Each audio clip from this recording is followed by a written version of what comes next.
News Radio KMAN weather. Overcast skies and 43 degrees currently in Manhattan. Light winds to the east around 6 miles an hour. Tonight, a chance of precipitation right around 50% and patchy fog after 8 p.m. likely, with a low of around 38 and cloudy skies. Tomorrow, a 70% chance of precipitation and a high near 52 and cloudy skies. And that night, precipitation staying around 60%, otherwise cloudy skies with a low of around 41. Wildcat Insider up next on News Radio KMAN. KMAN Daily Weather is presented by Fox Business Systems. How much does downtime cost you and your business? Don't let another second go by. Call Fox Business Systems at 776-1452.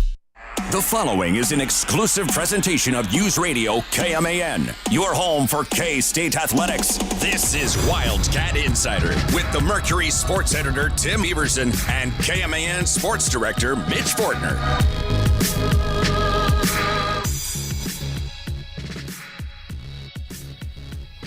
Has this season of basketball felt like the longest season ever? Or does it feel like anybody it has gone quick? I mean, last season felt pretty long. A long one? Yeah. I think the last three have felt long. This one has probably felt the longest because of the firing. I think that week or so felt like a month. The thing about with last year's team is because of that 6-game winning streak, it was just enough, and they would get a win here and there down the stretch to just barely hang on to any hopes. True. I mean, this thing was done 5 or 6 games in. Yeah. Maybe, I mean, you could say sooner before that, but when do you want to talk about official elimination from postseason contention? Yeah. That will drag a season on. A firing is going to drag a season on. But holy cow, folks, we made it to the final week of the regular season. Can you believe that? The final home game of the regular season is going to be tomorrow against West Virginia. That game will tip off at 7 o'clock. Power Cat game day will be at 5 o'clock. K-State women get set for the Big 12 tournament. Was K-State track screwed in Lubbock, Texas, from sharing the Big 12 title with the Texas Tech Red Raiders? I'm talking about the men's team. Formerly the number 1 team in the nation, now the number 4 team in the nation. Texas Tech is top 15. Did Texas Tech get some home cooking on their home track? We'll talk about it. Plus, the Bat Cats go 2-3 last week and this week in the Big 12 as well. Welcome to Wildcat Insider. I'm Mitch Fortner. To my right, Tim Everson from the Manhattan Mercury and Power Cat Game Day. Gavin Hyatt is across the glass along with Cole Dutchnor. Cole will be joining us here a little bit later on to talk about the track story where the K-State men, they lost the Big 12 championship by 1 point. 1 point. Now, I'm going to give you full disclosure here. I am doing this show in some pain today. Had a little thing happen where, I'm only a doctor part-time, but according to my expertise here, the left side of my mouth is very sore. So it's kind of hard to talk today. Oh. I think it's because I had too many Jolly Ranchers. I've been on a Jolly Rancher kick lately, and like a lot of people, you tend to chew or whatever on one side of your mouth. Well, I've been letting these Jolly Ranchers just rest on the left side of my mouth, and it's made my whole left side of my face sore. Like, I don't know if it's whatever chemicals are in these things that make them so tasty, or the sugar or whatever, just too much action on that one side. But it's just completely eroded away. I've told the left side of your mouth. It's the left side of my mouth. It's my tongue. It's in my ear. Like, I don't know. Maybe this could be a bigger deal. Maybe it wasn't the Jolly Ranchers. Maybe it's just my everyday life. Maybe you're having like a stroke. I could be in trouble. I should go to the hospital. It's gonna be a big day. I don't know. All right. So yes, I'm gonna try to get on the saddle and ride through this storm here. MJ flu game right here. Yeah, here we go. Right here, you're witnessing history, folks. By the way, did you see? I know you're not a wrestling guy, but CM Punk One of the most creative things post Vince McMahon was CM Punk came out to, I forget what the name of the song is, but it's the Michael Jordan era theme the for Sirius, the Bulls. Alan Parsons Project. Yeah, yes, whatever it is. Yes. Kind of. I know that wasn't exact, but yes. But he walked out to that with the Bulls PA guy announcing him. Oh. It was pretty awesome. It was in the United Center. That's fun. That was really cool stuff. Like that's kind of the it's kind of the dream for me to not to be the Bulls public address announcer, but to do like a WWE big show like that. That'd be pretty sweet. We'll get to the track story here in just a little bit. By the way, of course, the voice of the Wildcats, Wyatt Thompson, going to be joining us at 5:10. We're saving Bat Cats for the second hour as well. You know, again, for me, K-State men's basketball, this is going to be their only segment of the show here. As the hot boards of the coaching searches continue to do their own thing and try to narrow down the candidates, but we're still a ways away from anything officially happening here. Yep. Matthew Driscoll, again, to me, was pretty entertaining at the press conference. Again, people getting so bent out of shape about him mentioning, the past head coach. Like, I can tell you, I don't think K-State cares about that. The less drama, the better. This shouldn't be anything towards the case of Jerome Tang, in my opinion. I'm only an attorney part-time. I know some.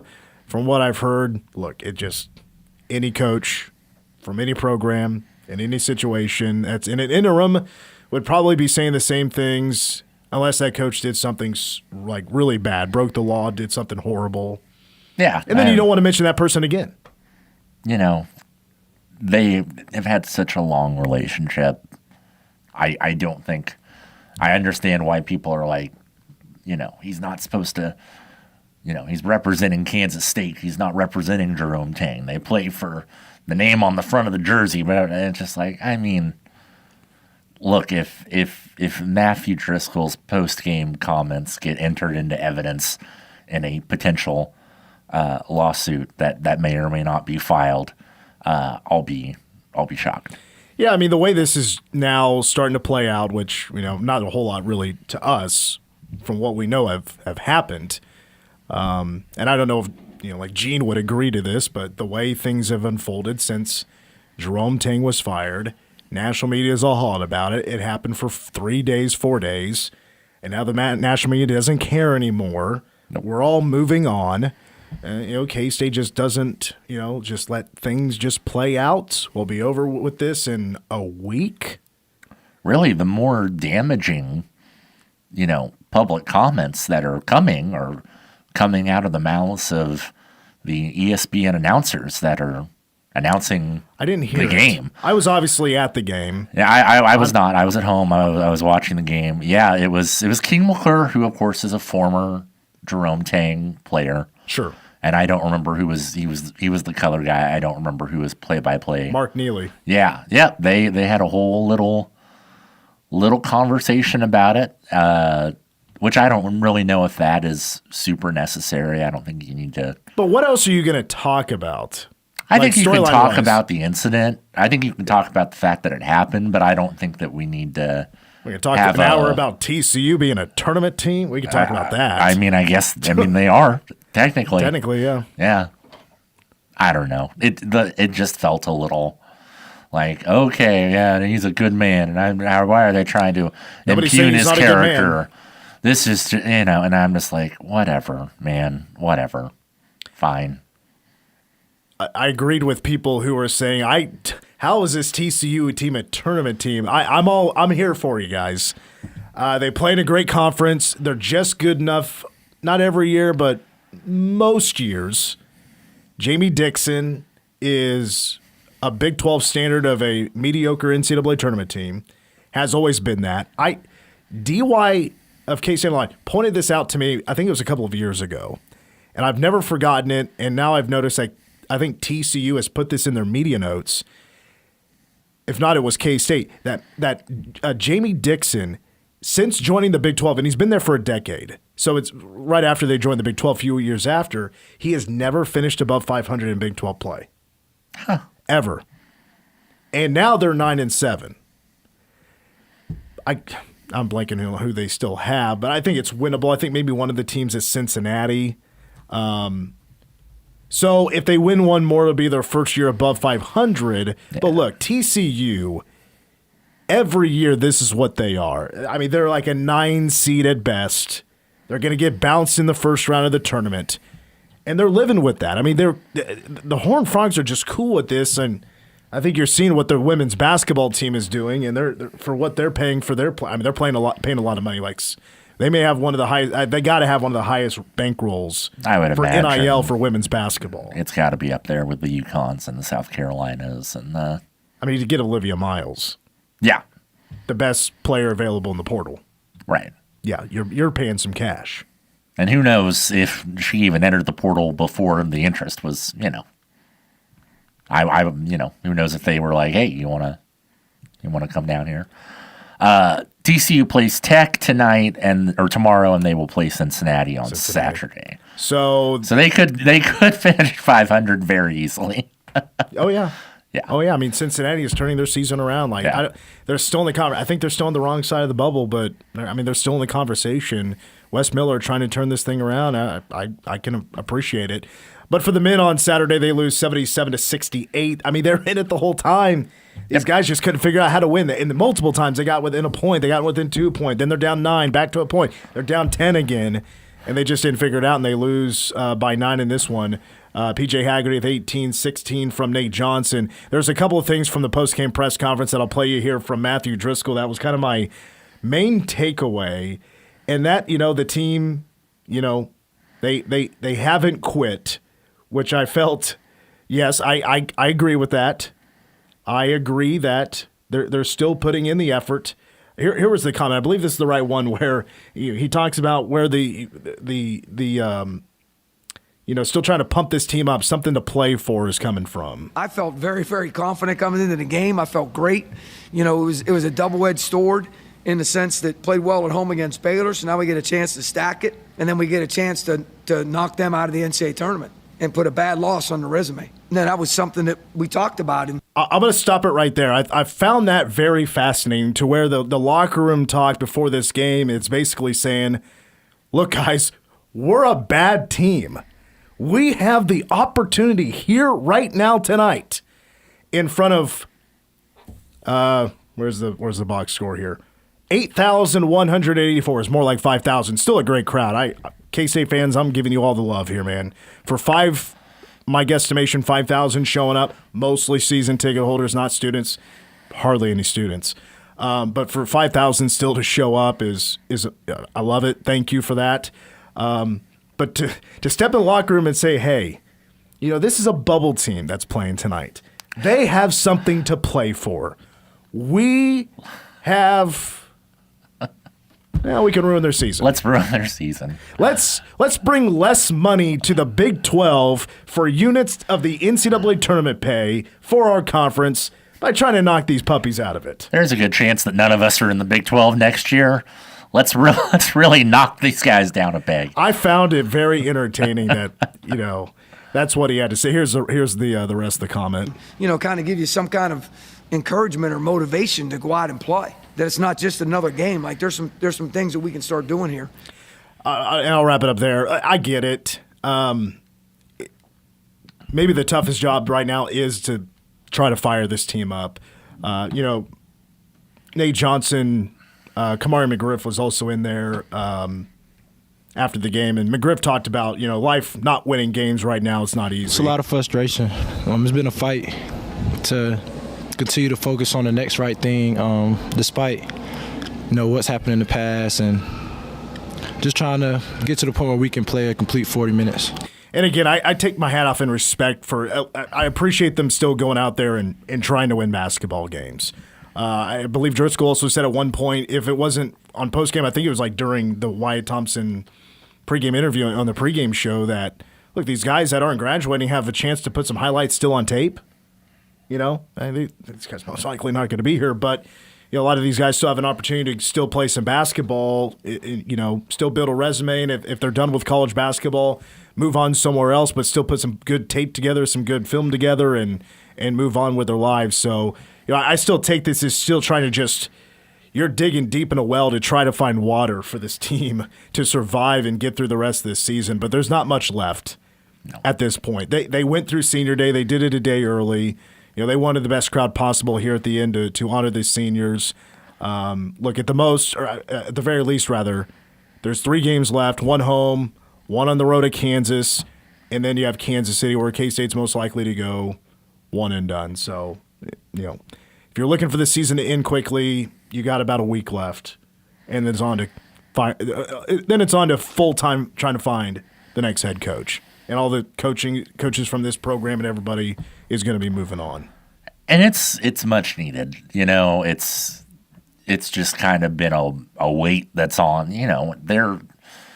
Of course they're getting to do, what they're here to do, which is play basketball, and they're going to, find ways to enjoy that no matter what. But this can't be fun for almost anyone in that side of the building. So I think that, they're gonna, odds are lose these next 2. And although they could beat West Virginia, that's not impossible. And then they'll play a 4 or 5 seed in the.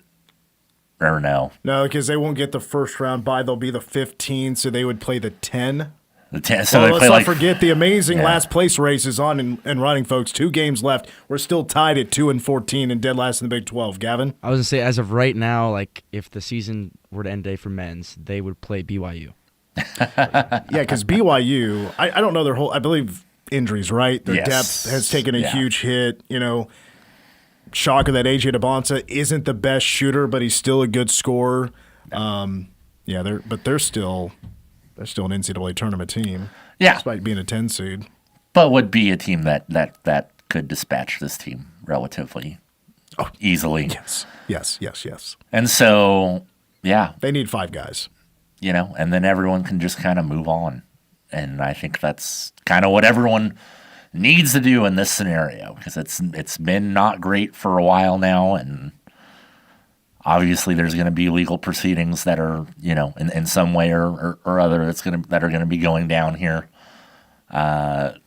but everyone's just got to move on, because this is interminable. Anyway, the big issue for K-State, the 18 turnovers, and it turns into 28 second. I mean, that's the game. That's the game. That is it. Bad turnovers, nothing different, Anyway, there was one win on Saturday, the students that were there.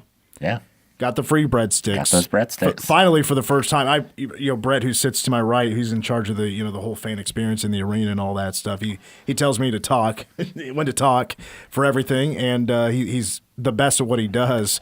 But we're all like, man, are we going to get these students these breadsticks? They couldn't buy 2 missed shots from one guy at the free throw line all year. It just doesn't happen. And then as soon as we mentioned that again, of course, I believe it was Xavier Edmonds. Missed 2 in a row, and 200 students got their free breadsticks. So they got that. I'm happy for them. Has that happened on the women's side? I feel. On the what side? On the women's side. I don't know if they do it on the. I don't know. I don't remember if they maybe do it the on band the just side. chants for it, and I just be assume that it's happening. The band likes to play by their own rules. They do. Let's take a break. We move on from men's basketball to track. Was the K-State men's indoor track and field team, the number 4 team in the nation, formerly number 1 team in the country, were they screwed out of winning a Big 12 championship in Lubbock, Texas? It's coming up next. Wildcat Insider. You're listening to Wildcat Insider. Whether it's game day or a night out with great live music, Bottle Cap Sports Bar delivers the atmosphere you're looking for. It's Manhattan's go-to spot for catching every Wildcats or Chiefs game and enjoying live music that plays the songs you actually know. Come early for a good seat, great music, and cold drinks served up right. Stay in the loop. Check out their Facebook page for the full schedule of events. Bottle Caps, where the music's live, the game's always on, and the vibe is just right. Bottle Cap Sports Bar located on West Anderson across from Dairy Queen. In Manhattan, building community means more than bricks and beams. It means innovation and partnership. At McCown Gordon Construction, we deliver feature-focused solutions to projects that shape our region. From advanced research labs to vibrant education, healthcare, and community hubs.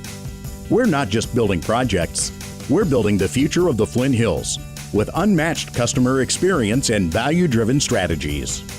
We're building for tomorrow. Visit kansas.mccown-gordon.com. Blueville Nursery's Horticulture Hints radio show comes to your radio every Friday morning at 10 a.m. We will discuss timely gardening and landscape topics to help you keep your lawn and garden in tip-top shape. Blueville Nursery has been your local landscape service and garden store for over 50 years, and we want to share our time-tested techniques with you. From vegetable gardening, spring and summer annuals, to shade trees and lawn care, we'll cover it all. You're welcome to call into the show to ask questions that apply to your own landscape or garden. Stay tuned to Blueville Nursery's Horticulture Hints radio show every Friday at 10 a.m. right here on News Radio KMAN. American Family Insurance. Here's something most people don't realize. American Family Insurance offers life insurance. If you have people who count on you, call Wild & Associates LLC today. Let's make sure your family's life insurance needs are covered. This is Rob Wild, agency owner, Wild & Associates LLC. American Family Mutual Insurance Company, SI, and its operating companies. American Family Life Insurance Company, 6000 American Parkway, Madison, Wisconsin.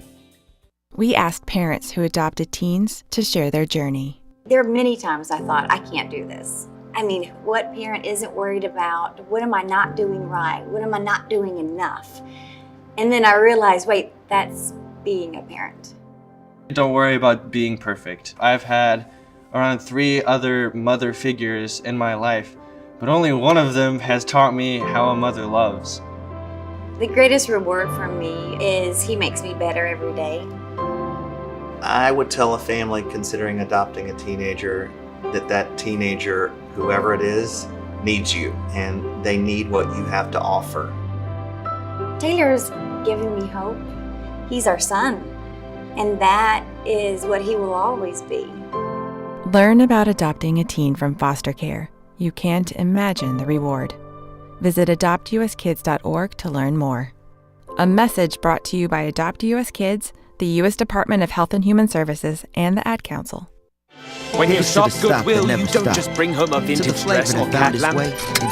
You bring home so much. From just one spot to America's #1 spot for wings. This isn't just a meal. It's an arrival. Wingstop is here. And he actually acknowledged, DJ, that it has come in handy. He's been in some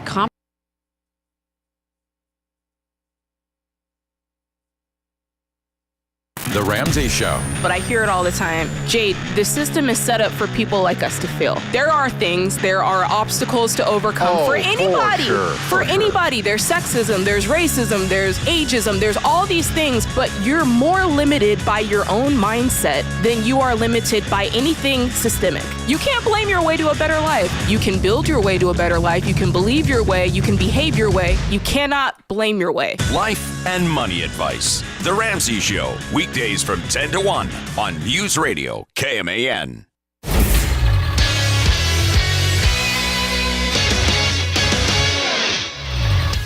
I'm Gavin Hyatt with a Wildcat Insider Sports Update brought to you by Bottle Cap Sports Bar. After giving up a big Columbia rally in a 9-8 loss in Game 1 Friday, K-State baseball will come back in the series and take the next 2 games 2-1 and 5-2 to win its home opening series over the Lions. On Saturday, all 5 of K-State's runs came in the second inning, led by Ty Smolinski, 3-run homer. Starting pitcher on Saturday, Lincoln Sheffield, surrendered just 2 runs over 6 2/3 innings for his first quality start of the season. K-State will be back in Toyton on Friday to open a 3-game set with SIUE, with first pitch scheduled for 4 p.m. The Kansas State men saw another close game slip down the drain in the final minutes on Saturday, falling at home to TCU 77-68. The Wildcats are still tied for last with Utah in conference play with 2 games to go and will play their final home game on Tuesday versus West Virginia. Tip-off is scheduled for 7 p.m. with Power Cat Game Day at 5.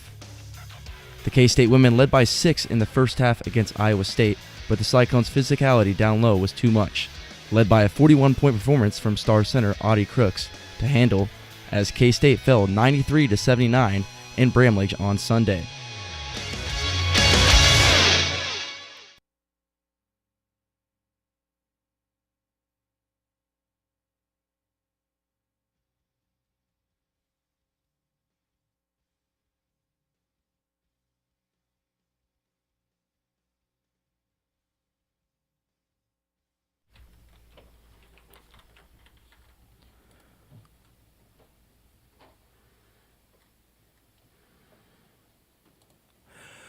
All right, we're back on Wildcat Insider. Mitch Fortner along with Tim Everson from the Manhattan Mercury, Gavin Hyatt, Cole Dutchendorf across the glass. The NFL Combine, K-State's VJ Payne and Sam Hecht worked out over the weekend there in Indianapolis, Indiana. Sam Hecht got the third. He was graded out to be the third best center in the Combine when it comes to production.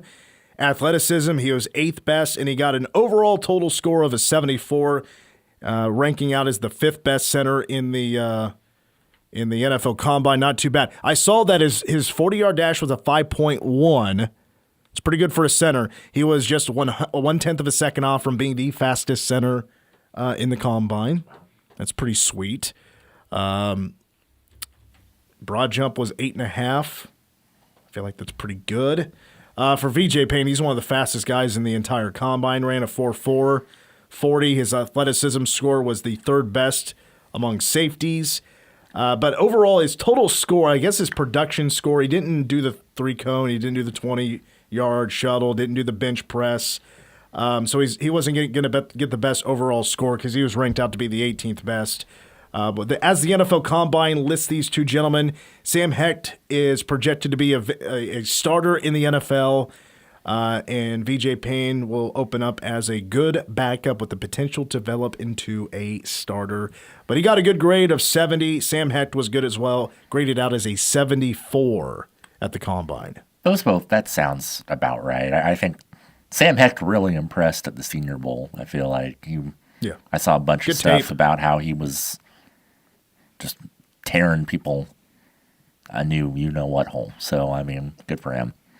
The number one strength for Sam Hecht, impressive blend of athleticism, agility, and core strength. For VJ Payne, the number one compliment was size and length.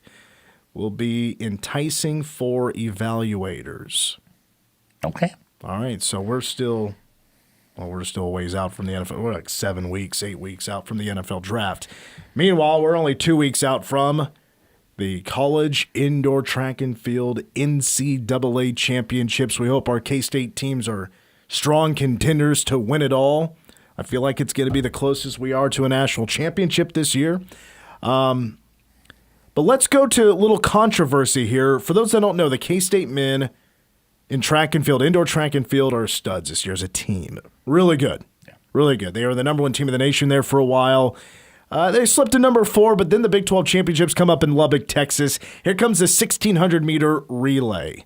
It's the last event of the day. K-State is down 10 points to Texas Tech.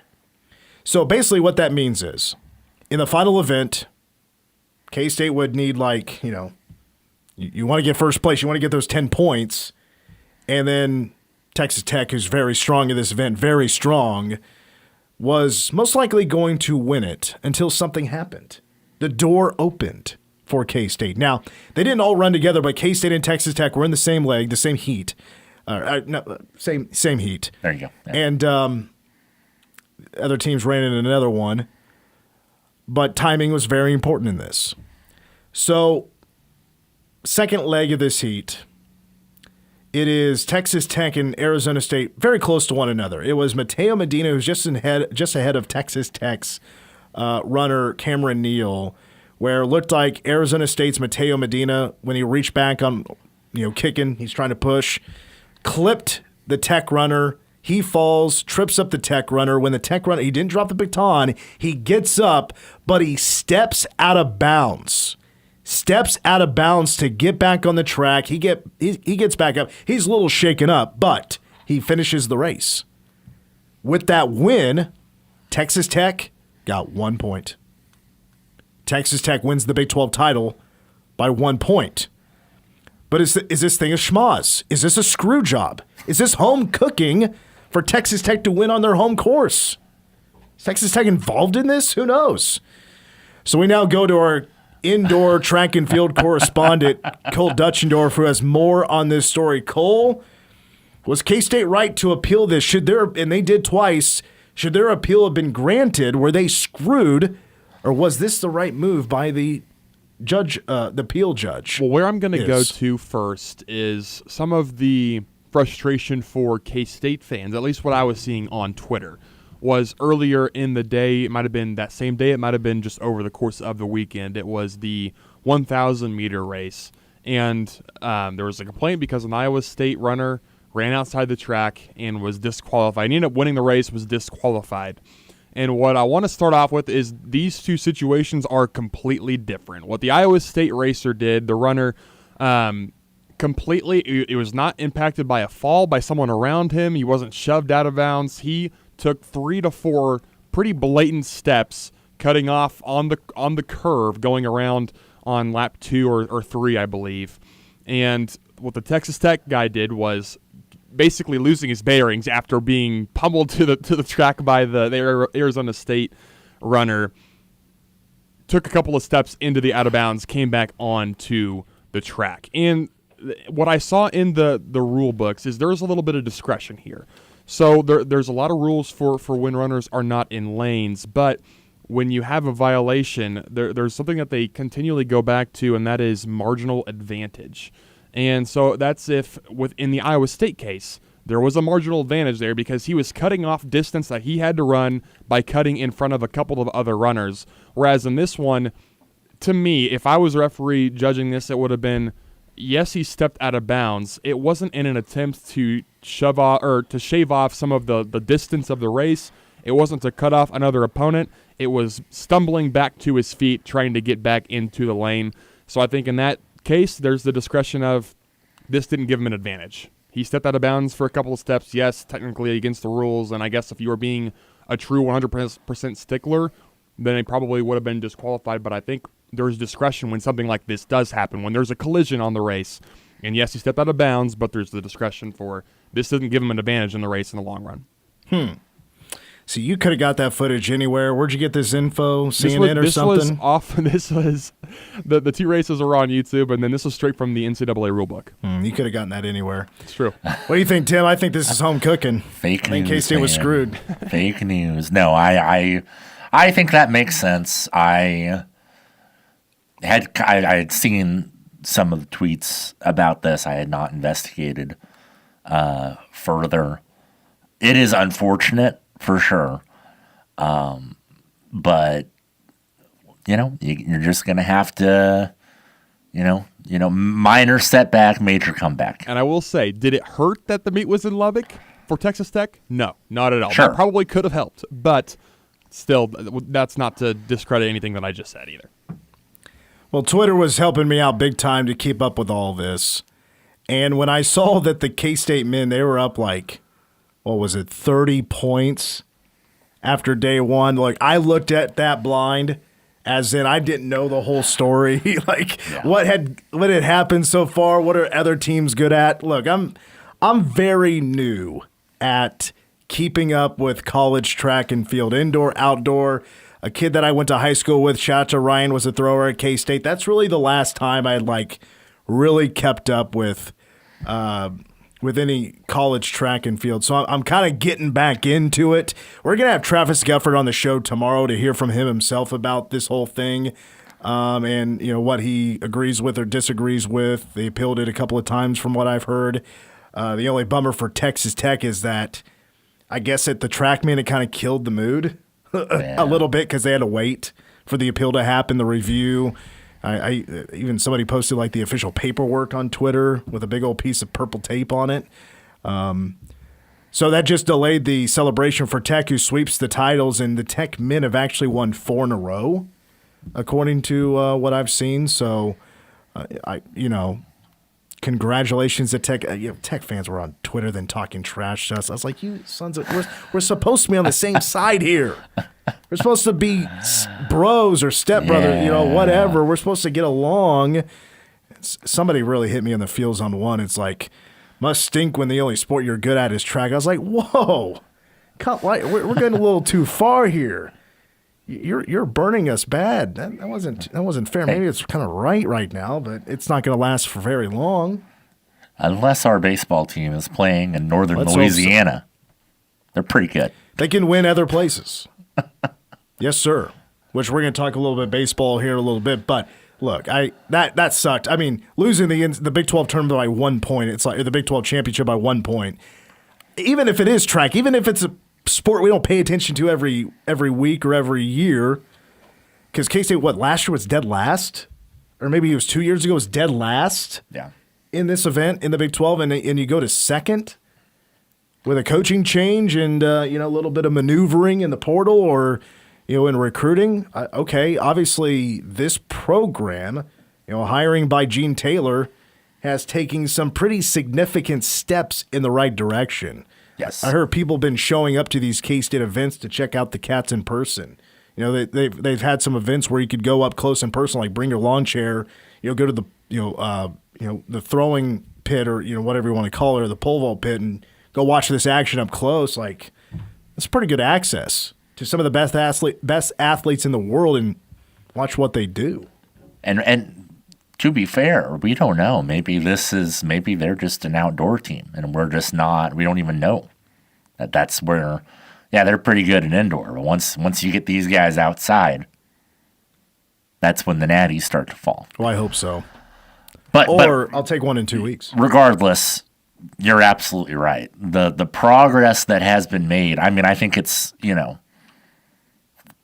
for Travis Gefford to come in and flip things this quickly to where you're having one of the best seasons in school history, that's not a... But I don't think that's an exaggeration. Especially in recent memory, it's just K-State has had some individual standouts that have been excellent. They've had some folks that have gone on and competed really well in the Olympics. Well, that's what I was going to say. This is just my opinion, but I think it'd be pretty cool to be coached by somebody who just won a gold medal in track and field in Paris. Absolutely, not too long ago. Almost 2 years ago now. And they've obviously found a way to attract, a higher level of athlete and then get the most out of the guys that were still here. Those throwers, at least a couple of them, are, they've been around for a couple of years now. I'll never forget my girlfriend's son, who's now in college. He's running the decathlon at Emporia State. When Tara Davis Woodhall was hired, he and his track buddies were all into this, all of the Olympics at the time. We're following all these Olympians. And when they found out Tara Davis Woodhall was coming to K-State to be a coach, they got real giddy. They're like, Mitch, how do we meet her? Can we meet her? Can you make this happen? They got really excited. Heck, if there's high school kids in the area, Wamego or Manhattan, wherever they're at, they know exactly who that is. That's got to be great. It's not just them who know who Tara Davis Woodhall is. And it's not just because of the Olympics, by the way. She was a pretty big deal before the Olympics, obviously. Had been a baller for a long time before that. And Texas. There have been a lot of standout high school athletes, track athletes in the state of Kansas that have gone elsewhere. There was a very, very good thrower at Valley Heights, Emma Jungerberg, not too long ago, that ended up going to Michigan. Is at Michigan, I think, right now. And so, could this lead to getting that talent to be, come here? Because they just weren't getting all the top talent in the state. And I think that football has proven, and basketball has proven whenever it's been able to pull this off, that when you are able to pull in the top talent in the state of Kansas, and you're K-State, good things happen for you. When you're able to get a guy like Dean Wade to come play on your basketball team, good things happen.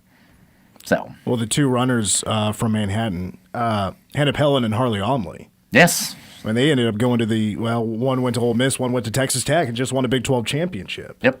And those were two Manhattan High kids. But with the coaching change, K-State didn't really have a shot, from what I understand, to land those kids, and they're going to do big things outside of track once they get out of college. Absolutely. Those are really big deals. Absolutely. So, and still on this team here this year, there's still plenty of Kansans on there that are doing phenomenal, breaking records type of things. Yeah. So let's take a break. That's our track talk. We'll have Travis Gefford, though, on tomorrow. I want to ask him personally about this controversy on Saturday at the Big 12 championship where K-State falls by 1 point for the Big 12 title to Texas Tech. Let's take a break. When we come back, last week in the Big 12 after these words. You're listening to Wildcat Insider. At IHOP, age has its advantages. Introducing seniority gets priority. And yes, that means food. Monday through Friday from 1 to 5 p.m., buy 1 entree and 2 drinks, and boom, get a second entree on the house. Pancakes, omelets, comfort food classics, because you didn't come this far for a salad. Seniority gets priority at IHOP. Restrictions apply. Get all the details at IHOP in Manhattan or Junction City.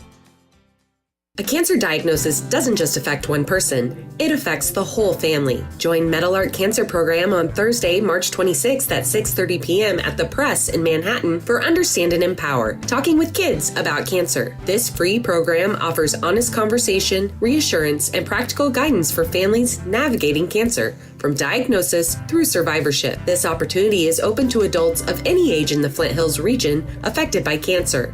Learn more at meadowlark.org. What's up, everybody? Nick Costos here, helping you beat the books with Westwood One Sports. Big game tonight in college hoops. Arizona, an 8.5-point home favorite against Iowa State. And I want to take the points with Iowa State. Iowa State coming off a loss to Texas Tech over the weekend. Texas Tech couldn't miss from 3. Arizona destroyed Kansas. Ergo, you get a line where Arizona's a huge home favorite. Give me Iowa State plus the points. Bet smarter and beat the books. Download the BetMGM app today. I'm Boomer Esiason. My mom died from cancer. She was only 37 years old. She didn't have life insurance, and that was devastating for my family. That's why having life insurance is so important to me. Ethos makes it fast and easy. Get a quote in seconds, apply in minutes, and get same-day coverage. You can get up to $3 million in coverage with no medical exam. Get your free quote at ethos.com/play. That's ethos.com/play. Paid spokesperson. Time spent on application may vary. Online health questions required. We are the keepers of the wild, America's original and most invested conservationists. For more than 80 years, we've been committed to conserving wildlife and the natural landscapes that define our nation. From rugged alpine ridgelines to peaceful tall grass prairies, we've supported the conservation of more than 36 million acres of American wildlands. Our funding has led to cleaner water, fresher air, and improved wildlife habitat. From abundant fish and waterfowl populations to robust deer and elk herds, nothing is more important than maintaining wild spaces for adventurers to explore and wildlife to thrive. We are America's hunters and target shooters, stewards of the American outdoors. America's hunters and target shooters, along with firearm, ammunition, and archery manufacturers, have invested more than $46 billion to help state fish and wildlife agencies manage and protect wildlife and wildlands across America. For more information, visit outdoorstewards.org. Melissa from Michigan. I work an extra part-time job serving lunch at my child's school, but I still can't afford to put food on our table. Daniel from California. Choosing whether to pay the rent or pay to fix the car to get to work doesn't leave us with much at all. Now we can't even pay for meals. Hunger is a story we can end. End it at feedingamerica.org. Brought to you by Feeding America and the Ad Council. Basically, get out of the way. The Dan Patrick Show. Dan Patrick. First thing I thought of when I was told this, and even said this back to the voter, I go, well, what's this mean for Tom Brady? And he goes, I didn't even think of that. I said, well, be consistent. Now, are you going to vote for Belichick next year? If you didn't vote for him this year, so you're going to say, I'm holding him accountable.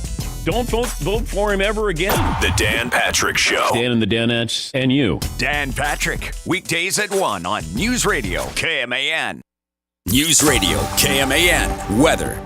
43 degrees and overcast skies right now in Manhattan with light winds to the east around 6 miles an hour. Tonight, chance of showers around 50%, otherwise a low of around 38 and cloudy skies with also patchy fog possible after 8 p.m. On Tuesday, that chance of precipitation rising to around 70% with a high near 52 and cloudy skies, again with that patchy fog staying around before 11 a.m.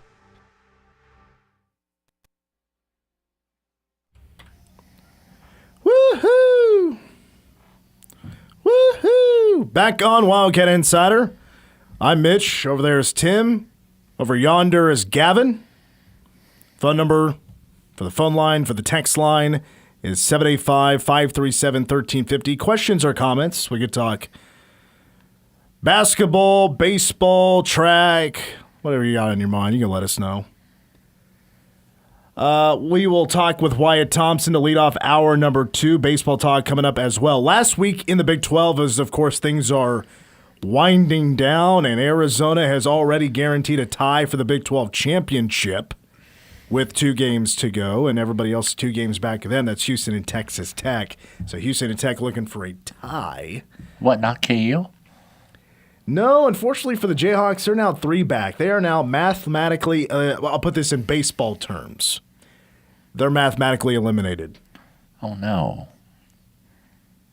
You don't feel bad? It's too bad. What Arizona does have left is Iowa State and Colorado. So, no, there's not going to be a tie. No, they're going to beat Colorado. Yeah. Whatever happens with, Iowa State, it's fine. Last week in the Big 12, going back to the 23rd, that big Monday game in Allen Fieldhouse, number 14, Kansas beats Houston 69-56. KU does not lose on Big Monday in Allen against Bill Self. They are now 41-0 on Big Monday. But Houston, they hadn't dropped 3 straight games. The last time they dropped 3 games, 9 years ago, January of 2017, Trey White for the Jayhawks with 23 points. So probably the last big game that they're going to win other than K-State in Allen this weekend. Now, this was, even though BYU's dealing with their issues, I was just blown away by this. Johnny Dawkins has himself an NCAA tournament team. Yep. For the second time in 11 years. His team is probably going to go to the NCAA tournament. UCF beat BYU in Provo 97-84. But here's the kicker. Holy crap.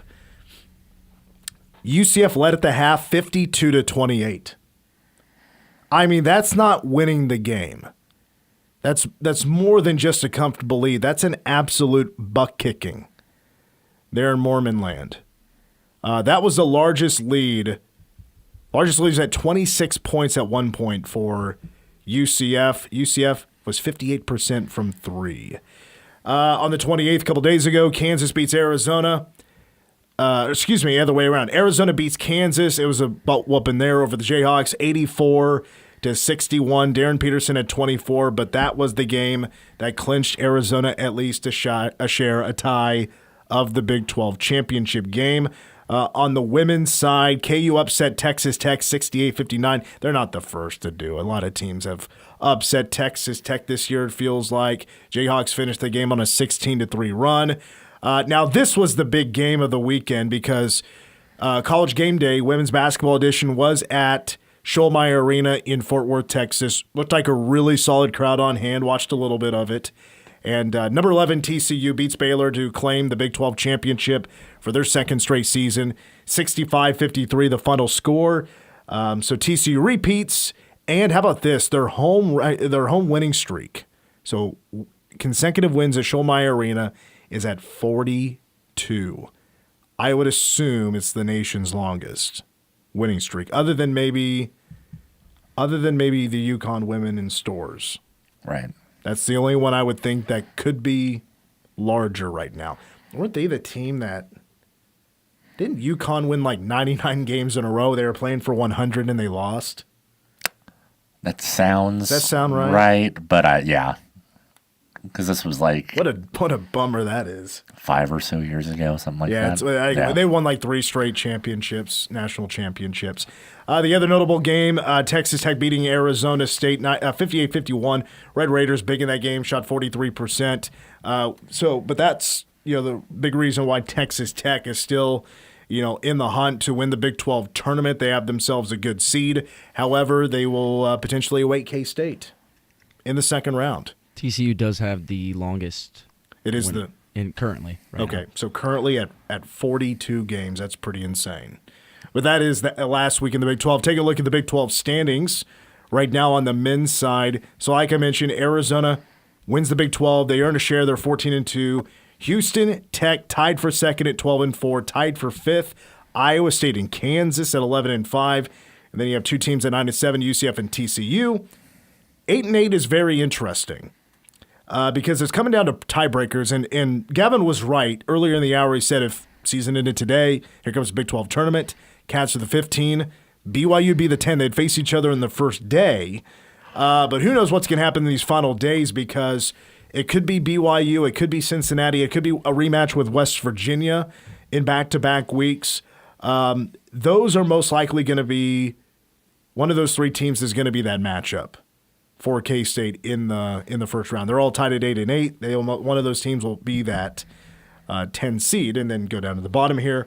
K-State, Utah, trying to figure out who wants last place more. It is the amazing last place race. K-State has West Virginia and KU, the game at KU. That's this weekend. Utah has Colorado and Baylor.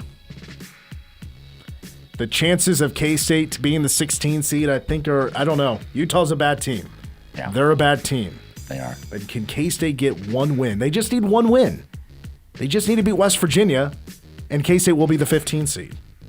It will not be dead last for the first time in 5 years. Yeah, I mean, I think anything could happen there.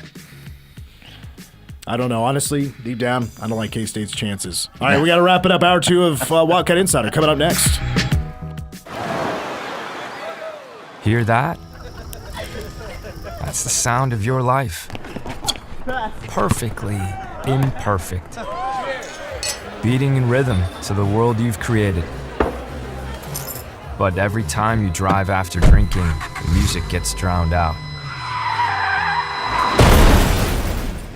Your life sounds pretty great. Don't let a buzz ruin it. Buzz driving is drunk driving. Don't drive buzzed. A message from NHTSA and the Ad Council. Nobody had to tell your grandparents not to drive while using their typewriters. Why should it be any different for us kids and our cell phones? Distracted driving was the cause of more than 3,000 deaths in 2022. Come on, we're smarter than this. Let's put down the phones and focus on the roads. Drive safe, everybody. Don't drive distracted. A message brought to you by the National Highway Traffic Safety Administration, Project Yellow Light, and the Ad Council. I actually drive better when I'm high. It heightens my senses, calms me down. If anything, I'm more careful.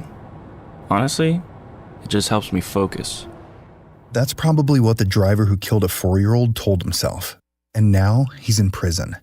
You see, no matter what you tell yourself, if you feel different, you drive different. So if you're high, just don't drive. Brought to you by NHTSA and the Ad Council.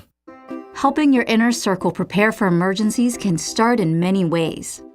Put together an emergency kit with Wipe-Wall. Create a family communication plan with your tita. Remind Bai to keep a backup battery charged.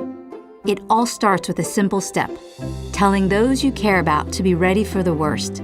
So start a conversation and plan for emergencies together. Get more tips at ready.gov/start.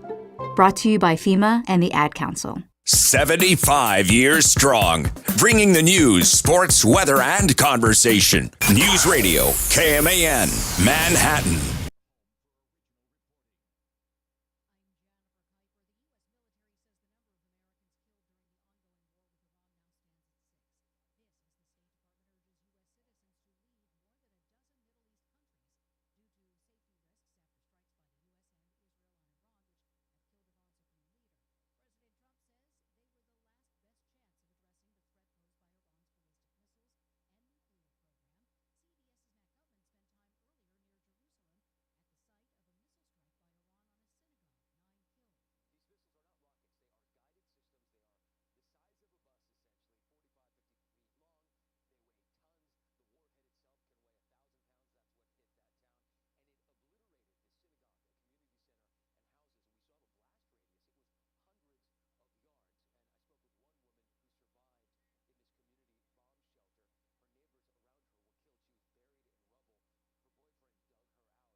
News Radio KMAN weather. Right now, a chilly day in Manhattan, 43 degrees, and overcast skies with those winds to the southeast around 7 miles an hour. Tonight, chance of precipitation right around 50%. Also, patchy fog after 8 p.m. is possible. Otherwise, a low of around 30, 38, and cloudy skies. On Tuesday, that rain still likely with right around a 70% chance. Otherwise, a cloudy with a high near 52. That night, a low of around 41. K-Man Daily Weather is presented by Fox Business Systems. How much does downtime cost you and your business? Don't let another second go by. Call Fox Business Systems at 776-1452.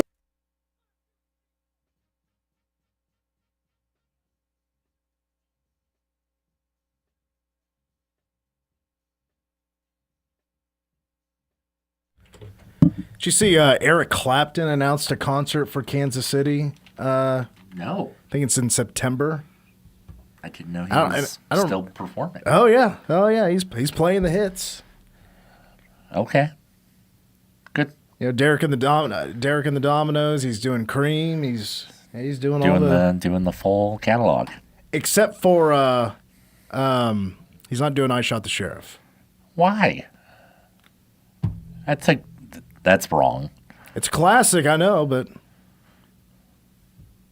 a lot of good concerts coming there. This is going to be one of the best live concert spring, summer, falls. Okay. We've had it around here a long time. All right. It's thanks to the new Morton Amphitheater. Oh, yeah. No, that's in Kansas City, because Sandstone is in trouble. Yeah. Because that amphitheater there, that new one in Kansas City, it is taking over. They haven't really...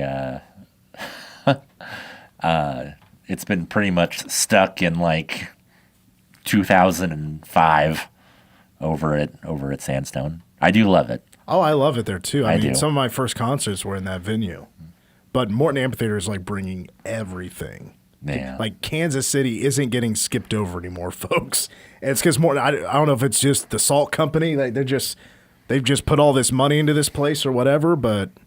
They got a lot of money that they're spending. So salt and mirror. I hope it works out. Positive. I hope they just kill it this year to keep that going. There's going to be a lot of good shows coming to. They're going to do Dewey Brothers and Santana, Carlos Santana. Oh, okay. I don't know. I could see Carlos Santana being really boring. Because not everybody's going to appreciate his guitar playing. Yeah. And it's just him being around for so long. You played at Woodstock. Like, Dewey Brothers are awesome live. Like, when it comes to the older acts, as in, like, these guys are 70 and older. Yeah. It's, for me, Dewey Brothers still crush, and Alice Cooper. That tracks. They're both, Dewey Brothers, the band, with, of course, Michael McDonald's got to be there. Well, of course. Michael McDonald is still a killer. Yes. With the voice. And Alice Cooper is a fantastic show. Coming to Kansas City, or not Kansas, Topeka, like in a month or two. How many people are showing up to a Santana concert and are like, all right, Black Magic Woman, and then you got Rob Thomas back there? No. You're going to do a little smooth? You're going to bring out Chad Kroeger for that Through the Night or whatever? See, that's the thing. So if you want to talk about legendary guitarists, Carlos Santana, Eric Clapton. Clapton sings. True. Carlos Santana, I don't think is a singer. He's just guitar. Does he not sing Black Magic Woman? Does he not? I don't think so. Maybe. I don't think so. You have to look that one up. But like, I honestly have never really looked big into hits, it. I just kind of assumed. What's the Ole Come Va? Yeah. That's another one. Like that's another one, but I don't think that's him on vocals, but I could be wrong. I don't know Carlos Santana that well. It's an interesting search. Anyway, it's hour 2 of Wildcat Insider here on KMN. You also brought this to my attention here, Tim, that we were just talking about Miami, Ohio, and the conversation here on the old television is, should Miami, Ohio get into the tournament if they lose a game? My answer is I think this is is this like a Florida State situation?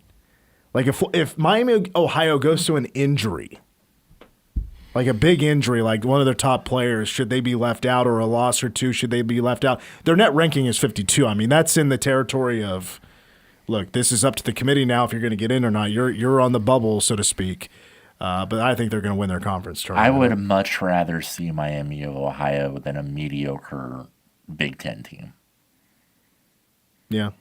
I'll take Miami of Ohio over Indiana. But it's like, where do you put subpar them? ACC team? Where do you put them on 8-9? Put them on a 8 or 9. A team that has one quad 2 game. But anyway, the coach from Miami, Ohio, Travis Steele, was so pissed at one of their recent games that he shoved over a speaker, some DJ equipment, had to pay for it like $3,000, and he was fined by the MAC. Hey man, sometimes you gotta let the Hulk out. All right, we're ready to go. We got Wyatt Thompson standing by. The voice of the Cats, Wyatt Thompson, now joins us. Let's go in that direction here, Wyatt, because you've been calling games for a long time. You've been courtside with the Cats. You have your laptop, you have your phone, you have equipment there. Have you ever had equipment damaged during a game? Oh, yeah. Yeah, several times, actually. One of my favorite stories to tell for young broadcasters, aspiring broadcasters, is the Denny Clemente 44-point game at Texas. Do you remember that one? Yes. Yes, I do. Yeah. Mm-hmm. It wasn't as much of an equipment failure, but we had a Texas player come up over our table and basically knock us off the air. Our equipment, even though he hit our equipment, was fine. But what he did was he knocked out the power to the table. It took us a little while, and so I whip out the cell phone and call, and I'm doing the game. And again, I repeat this, a 44-point Denny Clemente game and a win in Austin, one of the best games ever, and doing part of it on a cell phone, trying to get those people to help me get power back to that table. That's the one that probably sticks out the most, and that was also one of my favorite individual performances that I've seen in my career at K-State, too. That was an incredible, incredible night for a lot of different reasons. Yeah, that was a very, and I remember it very well. That was I think I remember that happening too. I think I was listening that day, and you were calling it on the phone, and I was like, "What the heck is going on?" But you explained it. You said the power's out. They got to get the power back on. I think I do remember that one. I didn't realize, because I was doing the game, making the call, if you will, with my phone and trying to get their attention. We had to end up going to break before I could get somebody to say, "Hey, there's." And the other factor was there was power to the table to my left and to my right, so they were really having a hard time understanding why I didn't have power. But it was obviously not my stuff, and he just hit the table hard enough. It just messed it up, and so they ran an extension cord and whatever, and then I got back on. It was fine. It didn't last forever, but it was a little bit frustrating because Denny was he was carving them up, and it was it's one of those games where you feel like you're doing. You've been the play-by-play guy, when you feel like you got a little rhythm going, and that kind of takes that rhythm away for a while. That's fact. Oh, yeah. I mean, I just called games a Washburn rule, and I had to stand and the whole time, and I almost had to stand on my chair for half of the game because people standing. So yeah. I know about being thrown out of rhythm. But I'm surprised. I'm not never calling games in Bramlage, but I'm public address, and I've been there for 10 years now doing this, and it's very rarely ever happened somebody's been going to the scores table like collision or flying over like that. I'm surprised how it's really never happened, with the exception of Marquise Noel one game. Yeah, he's not big enough to hurt much, but No. Damian James was about 6'8" and about 240. Yeah, big guy. He had a little athleticism to him also, so he won that battle. There's no doubt. There's no doubt about that. Yeah, Keith decided to just basically body check the table instead of jump over it, and I appreciate that because there's a lot of equipment he would have been falling on if he did. Yeah, another rough week, I suppose, here for the Cats. Last time out, they lose to TCU on Saturday. It's kind of hard to continue to ask about the same old stuff here week in and week out, Wyatt, but I just want to get your feelings right now about the team vibe as we in the regular season here. You've been on the road with this team this entire year. Has the vibe changed? Like, Driscoll keeps bringing up the they're resilient. They're still keeping their heads high, but do you feel like they're doing that from your perspective? I do, and I heard part of your first hour there where you guys talked a little bit about, Coach Driscoll's comments and, trying to motivate the team to knock TCU out. And you were talking there a moment ago, too. I'm going to jump around here a little bit. I hope you don't mind this. But go ahead. Would you rather see TCU or Miami of Ohio in? Well, if it's good for the Big 12, I suppose, yeah. See, we're gonna watch TCU for. We're not even gonna watch TCU. We're gonna have the quad box on. We're gonna rather be watching Duke play or whatever. They're gonna get bounced in the first round. I'm more interested, in Miami of Ohio. Well, Tim talked about. I don't remember if it was Tim or you that said Indiana, and Indiana's not a lot different than TCU probably from the resume standpoint, but I would make the argument, because I have been at that level before, if you're going to be 28 or 29-0, and you're still, if you're 51 or 2 in the net or whatever you said they were, are you going to leave them out? They're playing the best schedule they can put together, I think, generally speaking, without. Do you agree with that at all or no? Well, I don't know their behind the scenes, obviously, on how they schedule or how they've scheduled in the past. Because when you are playing hardly anybody that have a high net ranking, like quad 2 or quad 1, you're kind of shockingly not really playing any bye games. So that's a little surprising.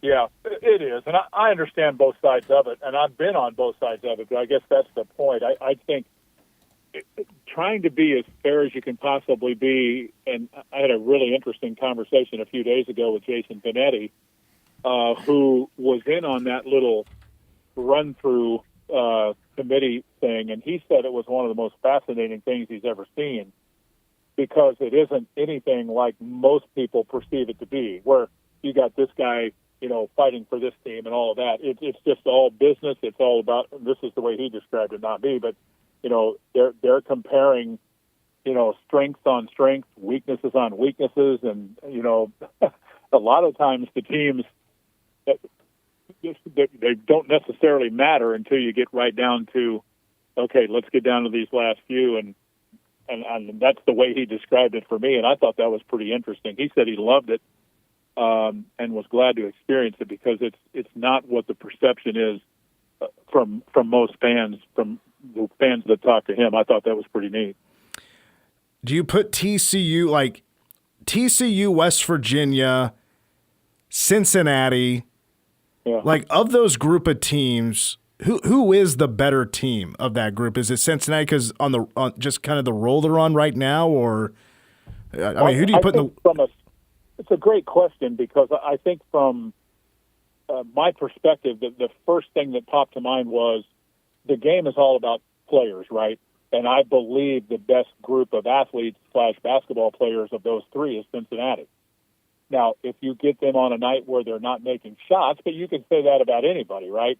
But they have length, they have a little bit of depth, and I'll give Coach Miller credit, man. They were down and out, and they have, I don't know exactly what turned them around, other than I think those guards just started making more plays. Chom can really play, man. I think at worst he should be second team All Big 12 at 7 foot. He's really, really talented. So I would say Cincinnati, and I think TCU and West Virginia are both, they're probably a step behind Cincinnati just athletically and talent-wise. That's the way I see it anyway.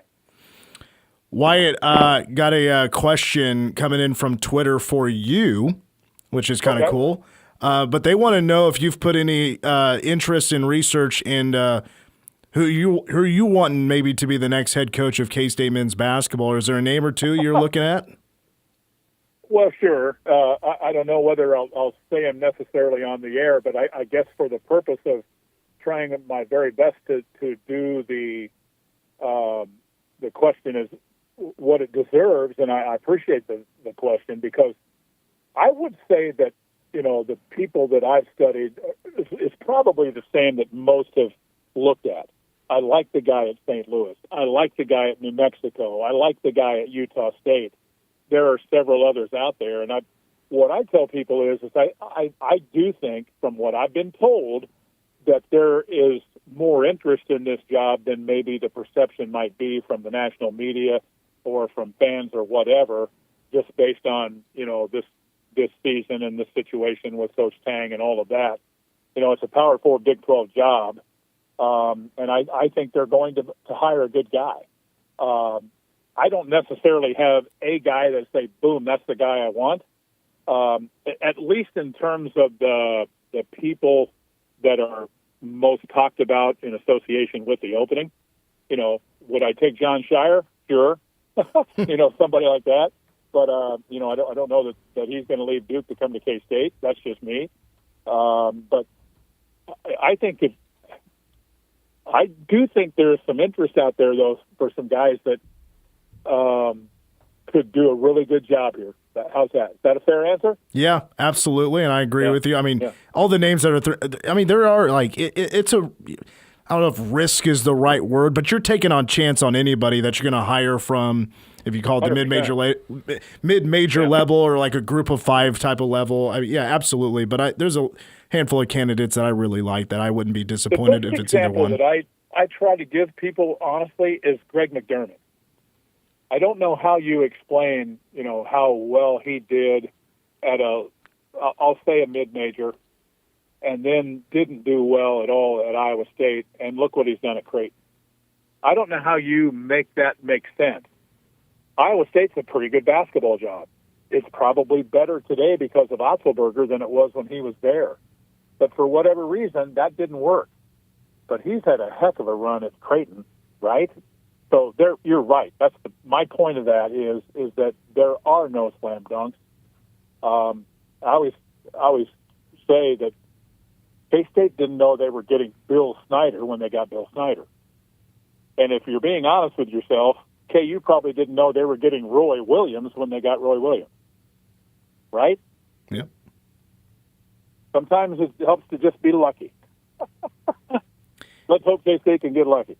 Who was because you've been through a handful of basketball coaching changes, you do these pregame interviews with them. Was there a coach that was the best of those pregame interviews, or maybe one that, kind of took a while to come out of their shell because they're talking to a new play-by-play guy, don't know you too well, and then they became a really good friend and a really good interview? Well, you know what? You always think recent first. In my K-State time, I'll never forget the very first pregame interview that I did after shoot-around with Coach Tang. I started this read saying, "Welcome to the Jerome Tang Show," and he started laughing. And I stopped and I said, "Did I say something wrong?" And he goes, "No, I'm just still trying to get used to hearing somebody say the Jerome Tang Show." He was so excited about that, and I saved that. I still have that tape. So that would come to mind. When I first got here, Coach Woldridge was the coach, and I'm telling you, he was the nicest guy in the world, man. Would do anything for me. He was great to me, and was fun to talk to on and off the air. I've liked them all. Don't misunderstand. It'd be hard to not think about Hugs and Frank and the kind of personalities they were. So it's from the basketball perspective, I don't know that I could give you a whole lot of this guy was better than this guy. I've enjoyed all of them, and even Bruce Weber. Bruce was really a bright basketball guy, and I loved our talks. Maybe more off air than on. How's that sound? Yeah, he was really. I think he does a good job analyzing on TV too. I'm really happy for him. I remember one time it was after a press conference. I think Marcus Foster was on the team, and I just brought up one time. I just asked him, like, we were doing Meet the Wildcats. I was like, "What's your hidden talent?" And he probably gave me a 15-minute breakdown on how to properly load a dishwasher. Really? And it was very fascinating. He was very passionate about loading dishwashers. I was like, we need to get where that came from. Have you ever thought about that? Well, he told me, he's like, one time he just saw his wife do it one way. He's like, hold on a second. Let's try it this way. And then ever since that day, he's the one that loads the dishwasher. That's his job. So once he got it perfected, it was all his deal. Huh? That's good. Yeah, he said something about if there was a world championship for washer loading, he'd be the champion of the world. I still have that somewhere. Before I let you go, Wyatt, round 2 with West Virginia tomorrow. What's your thoughts on this second game with the Mountaineers? Well, the first one was a kind of an ugly game, honestly, 59-54. Neither team shot the ball very well. I did a couple of interviews with West Virginia people today, and I said I think that it may be a little bit more free-flowing this time, but I won't guarantee it. They're a team that will defend. Their defensive numbers are good. If they hit shots, they're pretty tough to beat. And I think this sounds weird. I don't know if you would agree with this or not, but I think here in the last few games, K-State has been better defensively. That hopefully will help them some tomorrow night. I'd love to see them win the last game because this has been a trying season. But West Virginia's still kind of in that conversation. Maybe the last 4 out or whatever. But they still think they have a shot. So I think we'll get their best shot, if you will. But they make shots though; they'll be tough. All right, Wyatt, appreciate it. Good to catch up with you. We'll see you in Bramlage tomorrow night. Thank you for your time. Yes, sir. Appreciate it, bud. Thank you. Voice of the Cats, Wyatt Thompson, joining us here on Wildcat Insider. When we come back, Bat Cats go 2-3 last week. What's the concerns? What are the Cats doing well? And what's to come this weekend for K-State? That's coming up next. You're listening to Wildcat Insider. Roll down the window and roll back the memories at Vista Drive-In.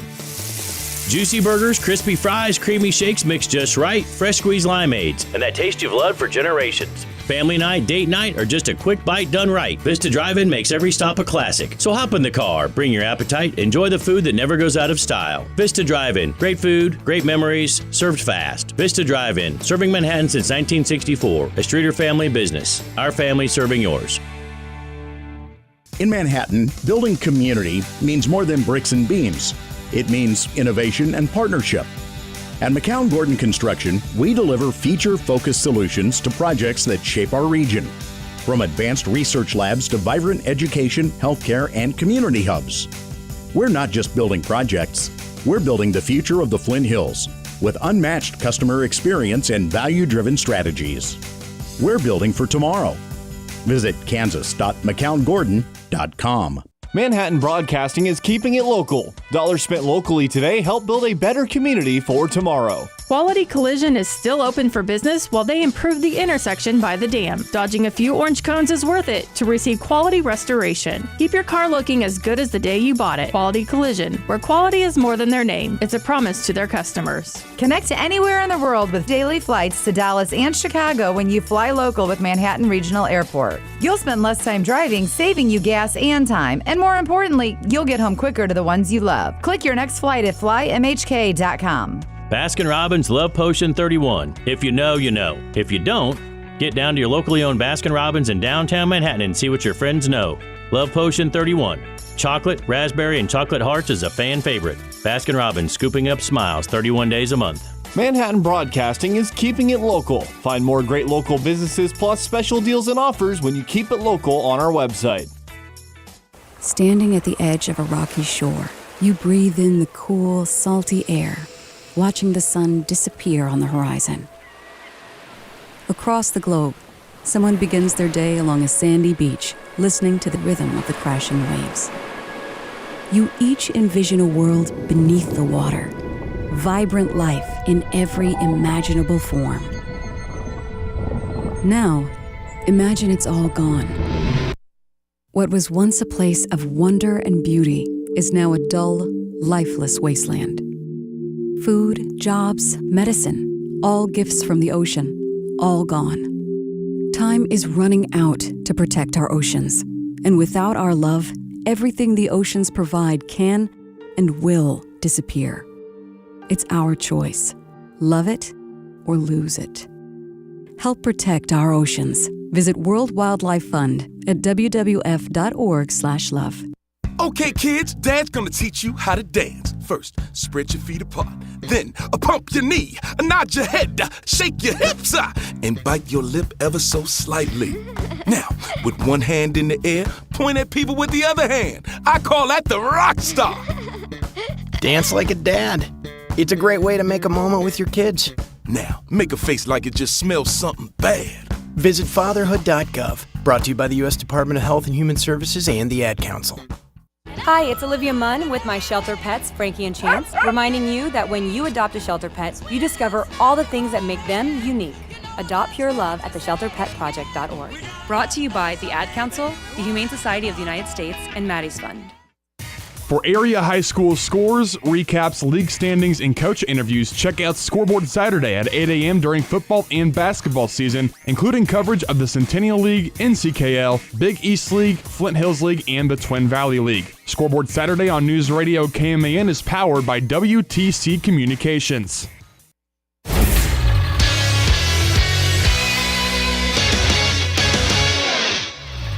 I'm Gavin Hyatt with a Wildcat Insider Sports Update brought to you by Bottle Cap Sports Bar. After giving up a big Columbia rally in a 9-8 loss in Game 1 on Friday, K-State Baseball would come back in the series and take the next two games, 2-1 and 5-2, to win its home opening series over the Lions.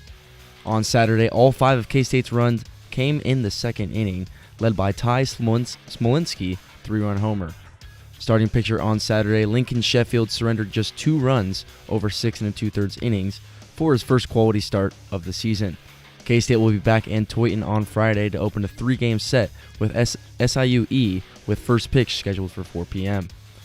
The Kansas State men saw another close game slip down the drain in the final minutes on Saturday, falling at home to TCU 77-68.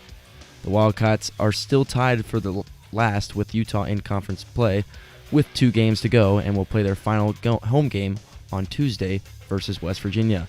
Tip-off is scheduled for 7 p.m. with Power Cat Game Day at 5. The K-State women led by 6 in the first half against Iowa State. They ended up losing after Audie Crook's 41-point performance as K-State fell 93-79 in Bramlage on Sunday. The game up next on News Radio KMAN.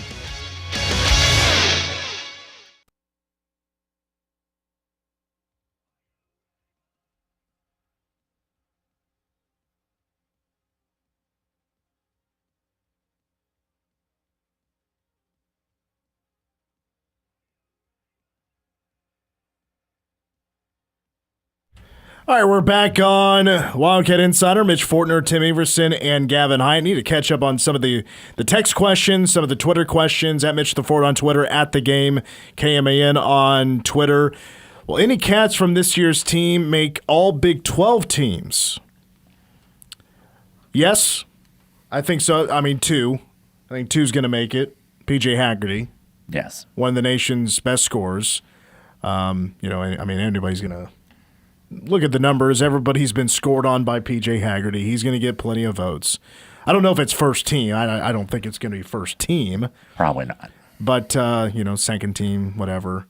And then Nate Johnson, I think, is going to get all Big 12 defensive team. I mean, he's the conference leader in steals. Yeah. Not only, conference play, he has over 2 steals a game. That's going to... It's pretty good. That's going to land you on the Big 12. My guess is going to land you on the Big 12 defensive team. I think somebody's a little late to the party. From the 816 here, was there a questionable finish at Texas Tech indoor track? I heard several K-State fans complaining Tech should have had someone penalized or disqualified. We talked about it in the first hour, and I phrased the question, was K-State men's track and field, indoor track and field, screwed in Lubbock? Was this the Lubbock screw job? Now, Cole did the investigative journalism on this one, basically dug up the rules, and basically said there's discretion in out-of-bounds infractions because a Texas Tech runner in the final event, the 1,600-meter relay, was, a Texas Tech fan tripped over another runner from Arizona State who fell first. This Texas Tech runner tripped over him. He falls and stepped out of bounds to get back to his feet and continue the race. Yeah. And so discretion comes into like, okay, so this interference, Then did him stepping out of bounds give him any sort of advantage? Look, I still stand by K-State was screwed. This was clearly against the rules. This is home cooking because the meet was in Lubbock. And because of that, Tech finished in 8th. They earn a point. So K-State lost. They finished as runner-up, but they missed out on a share of the Big 12 title with Tech by 1 point. Yeah. It's just bad luck. I think that the call, based on the way that the rule is written, feels correct. But, it's tough out there. From the 817, I thought this was a sports talk show. I thought that some people knew how to, make comments without being a jerk. Well, here's what I'll say about that. The two highest rated segments on this show in history are non-sports segments. Mason v. Music v. John v. Movies and number one song of the day. Our demo 18 to 34 in the entire listening area. And this is a market that stretches from Topeka to Salina. Yes, this sports talk show, 2 highest segments ever, according to the Nielsen ratings, number one song of the day, and Mason v. Music v. John v. Movies. Wow. And they're also the most decorated with KAB awards for a sports talk show. Hey. That's a true story. Look, if you're going to get bent out of shape over us talking about Santana, which, by the way, the lead singer is a guy by the name of Greg Rowley, who was a founding member of Journey. So that's a fun fact for those of you that may not have known that. Maybe check yourself. Maybe check whatever anger problems that you have that you feel that you need to complain if, every single second isn't to your liking. Or maybe we just need to step up our game. Maybe we need to get the ratings up with our sports talk. We need to get edgier. Oh, okay. Hot take, Stephen A. stuff, Does that work? Apparently it does. He's getting paid a ton of money. It does work. We do have to, unfortunately, for the sports that we cover, we do have to interact with the folks that with the folks at K-State fairly often. So if we get too crazy, there may be some repercussions. You get a paycheck from the fine folks at K-State to yeah, but I got to be fair. Yeah. I got to call balls and strikes. Well, sure. But I wouldn't say hot takes or balls and strikes, though. That's true. I mean, I'm not, as I like to say, I'm not telling any tales out of school. No. I'm not making things up. I'm not giving fake news. I just say how it is for the most part. But let's get to another topic here. We haven't talked K-State baseball yet. Even though K-State salvaged the weekend by winning 2 out of 3 against Columbia, this to me was a frustrating week for the Bat Cats, especially when it was such a great start. They start 6-1. They go to Louisiana, and they lose 2 games, 1-0, 2-1. Columbia comes into town. They lose the opener 9-8. That was a game that was, you thought it was going to be a blowout. Columbia rallies on Friday in Game 1. Game 2, Carson Liggett gets hurt. Cats still win the game, and then Game 3, offensively, it was a really hot start with the 5 runs in the second. They don't do squash ever since. Pitching was still really good. I was telling the numbers earlier. I'm still kind of blown away how good pitching has been. Not that I didn't believe. I just thought compared to the offense was going to be the story. And then we'll see how the pitching would develop. We'll see how the depth turns out. Depth so far, I've been kind of blown away by how good it's been. Yeah. I now I'm fully bought into how deep this pitching staff should be. It's not perfect, but right now, you really only go back to the first Friday game. The first Friday game where K-State blew the lead. They give up the 5 runs in the 7th inning. They give 2 runs up in the 8th. You could really argue that just as a performance as a bullpen, that's the first and only bad game that they've had. Yeah. mean, Robert Thornberry had been nails, but he gets charged for 6 runs. Only walked a batter. I want to say, Aiden Longoria. Aiden Longoria comes in, he gives up a run. Cole Weisenbaker, which is he's typically really good, he gives up a couple of runs in an inning. Yeah, just kind of a string of bad luck. Maybe not the best pitching for sure. And that was after James Guyette gave you a no run game in 5 innings, just 3 hits and 8 strikeouts in 5 innings. Yeah. I mean, Lincoln Sheffield was really good on Saturday after giving up a couple of runs in the first inning. He then retires 19 of the next 23. All the secondary stuff was really good, I thought. You could argue that was Lincoln Sheffield's best start of his time here at K-State. I was so – they changed it to a doubleheader because of the weather yesterday. Made plenty of sense. It was super cold. Nobody wants to play in that. I get it. I was so looking forward to seeing Carson Lee get pitched, though. And then he pitches the first and gets hurt. I'm like, oh, my God. Here we go. I hope he's all right. Haven't heard anything on Carson Lee yet. I hope he's going to be okay. But it's still offensively. I'll give you the numbers here real quick. The bullpen, to give you the numbers on them, I mean, their ERA so far in 55 innings is 3.81. I'm sorry, that's the team ERA. It's better than that. 3.25 from the bullpen. That's excellent. Yeah. The team ERA is 3.81. I mean, that's top 4 in the Big 12, despite the Friday game, giving up some runs. But that was the only game this weekend that K-State gave up more than 2 runs. That was the whole time this week they gave up more than 2 runs. So K-State's pitching is still very solid. But for whatever reason, it's just the bats right now are inconsistent. Now, Grant Gallagher, he got himself Big 12 Co-Newcomer of the Week, and congratulations to him because I think he's starting to get into his stride. He's starting to get the feel for things. He's just clicking now. But K-State, in 3 of the 5 matches this week, hit under 200. They hit 250 in the 3rd game against Columbia. The only really solid game that they had at the plate all week was that first game against Columbia.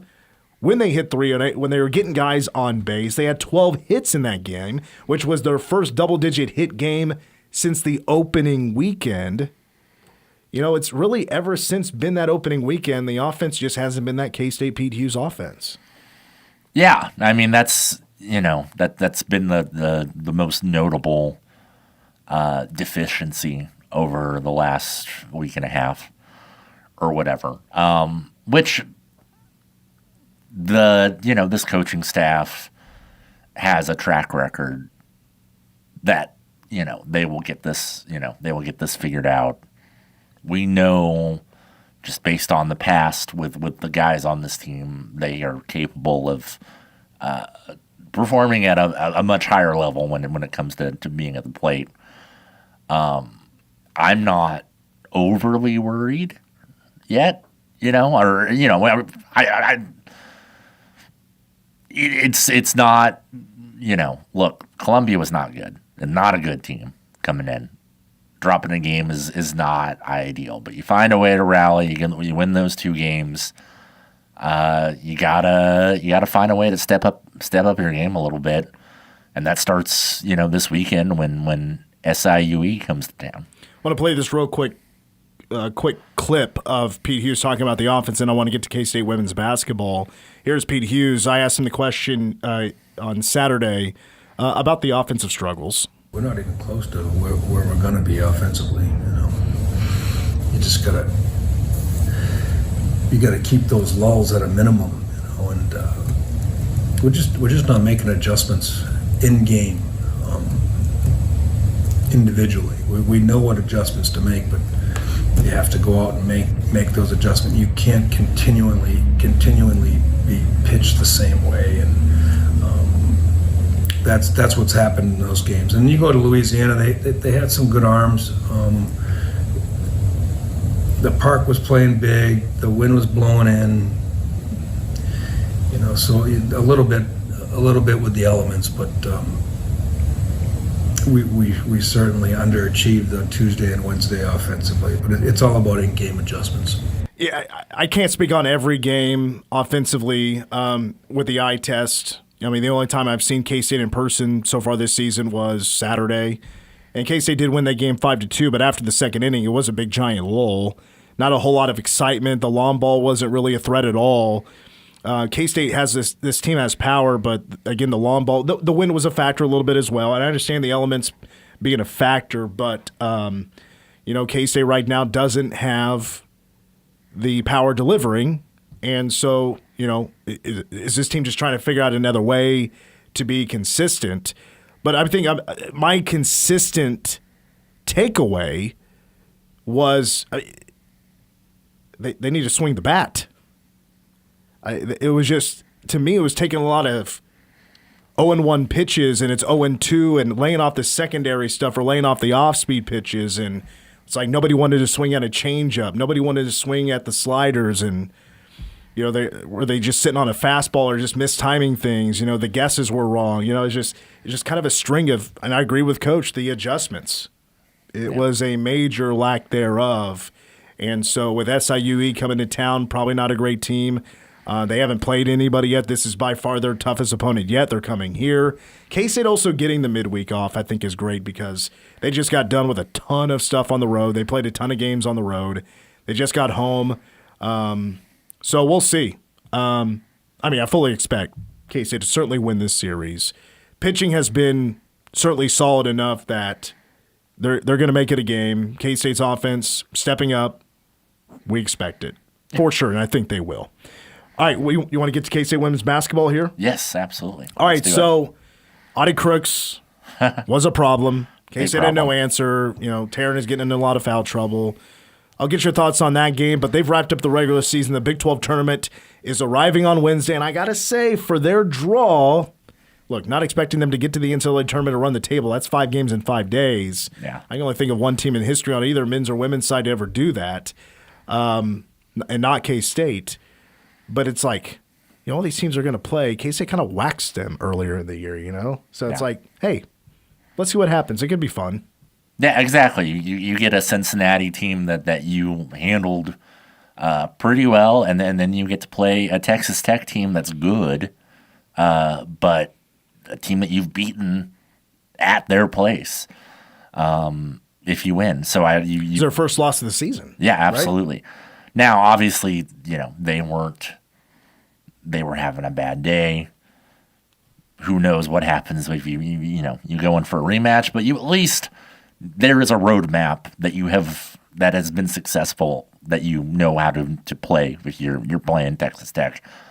So you hope that it gets there, and if you get to, if you win two, you make it to the third game and play. I don't know who that would be with that. Oklahoma State. Oklahoma State again, another team that you've beaten.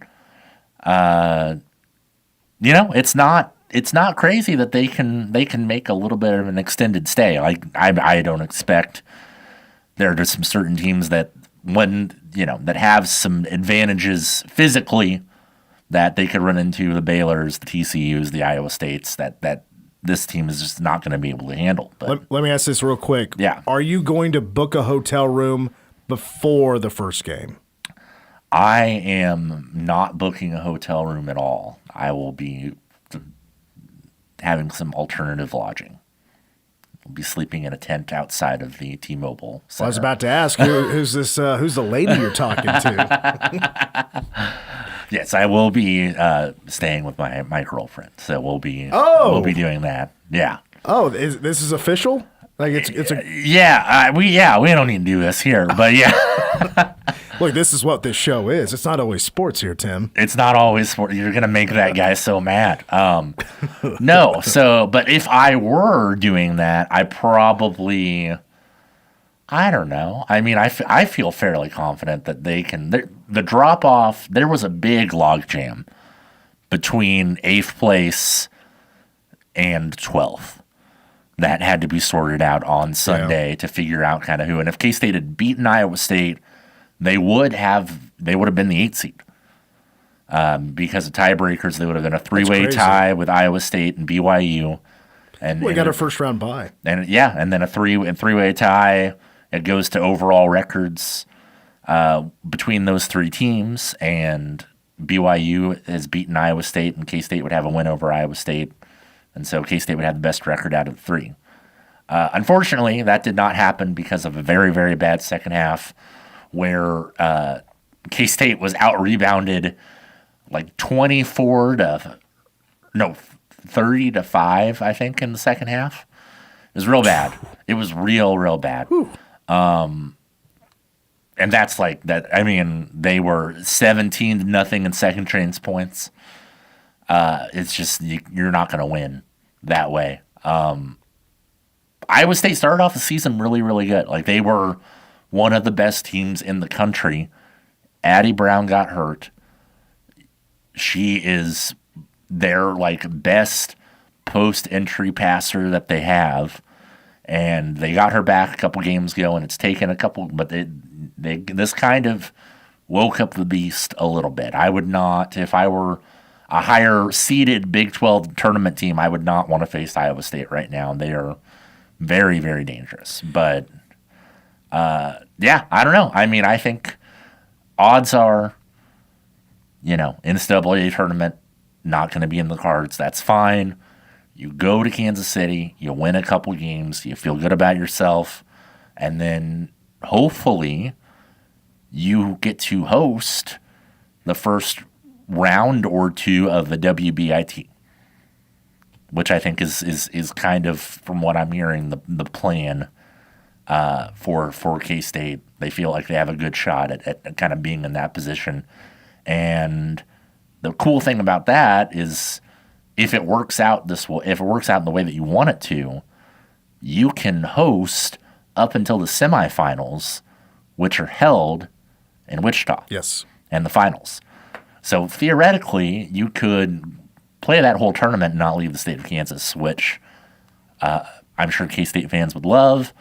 K-State women were still getting very good crowds, including on Sunday.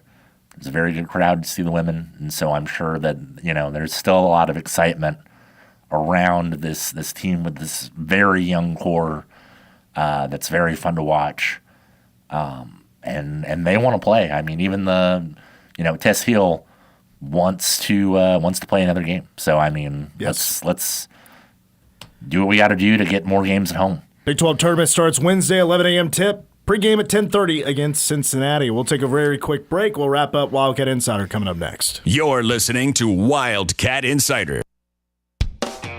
If Kansas weather has taught us anything, it's to be prepared for everything. It's time to call M&S Plumbing, Heating, and Air to make sure your furnace is ready. From full safety inspections to replacing your furnace, M&S Plumbing will keep you and your family warm this winter. If it's been a while since you've had your furnace serviced and inspected, be sure to call and schedule your appointment today. Simple fixes now can save you big money later. Call the experts who care. M&S Plumbing, Heating, and Air. Every guy deserves a proper fit for his wedding or formal event, so why go anywhere other than a men's store for his wedding apparel? Come to the experts at Bork Brothers Menswear, a store that truly knows how to fit men. We specialize in tuxedo and suit rentals and sales, featuring the latest fashions and colors, and now the new Dutton Western collection. Rent or purchase with confidence from Manhattan's leading menswear and wedding apparel experts. Bork Brothers Menswear, Seth Chalk Commons, or online at borkbrothers.com. Save big on everything for your next project when you shop at Menards. Update your living spaces with new flooring. Mohawk laminate floors are durable and easy to install, making them perfect for active households. Enjoy the look and feel of wood flooring with Mohawk Inspirations waterproof laminate flooring on sale now through March 8th. Plus, check out our weekly flyer on menards.com for more great deals happening this week. Save big money at Menards. The Trust Company is an independent, locally owned wealth management and investment company founded right here in Manhattan in 1992. The motivation that drives your financial goals, your life, is unique to you and your family. You won't find boilerplate, template-driven, off-the-shelf financial services and strategies at the Trust Company, but plans thoughtfully and individually designed, tailored specifically to your hopes and dreams. The Trust Company, locally owned, client-focused. Our only allegiance is to you. Visit thetrustco.com.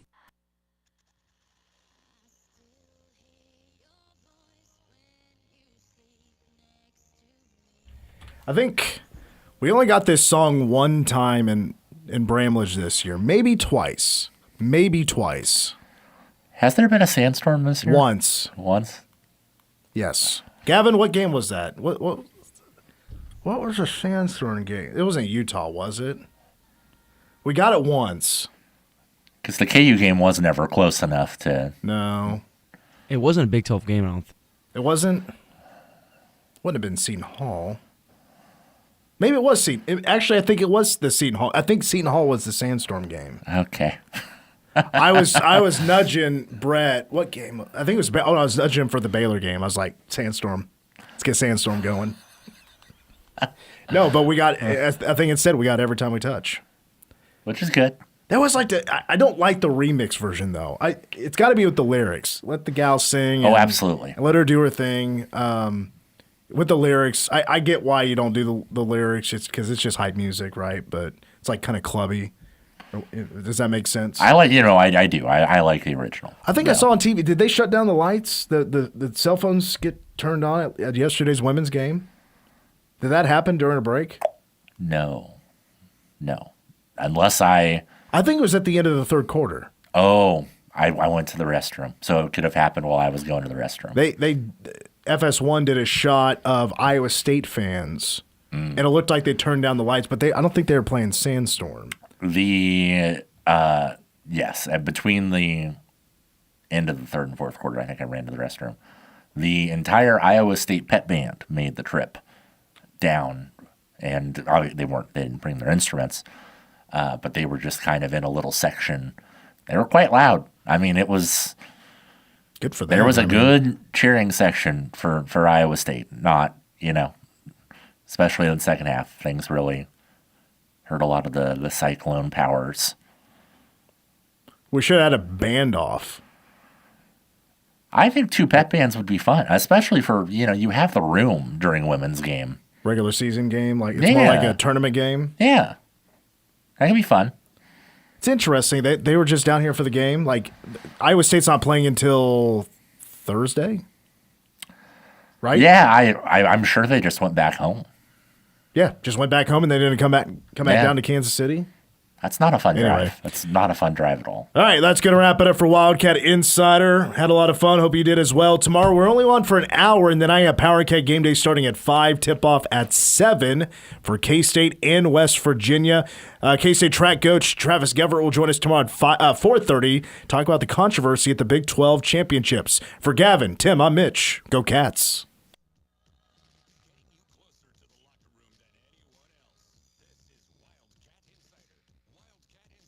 An exclusive presentation of the flagship station of the K-State Sports Network.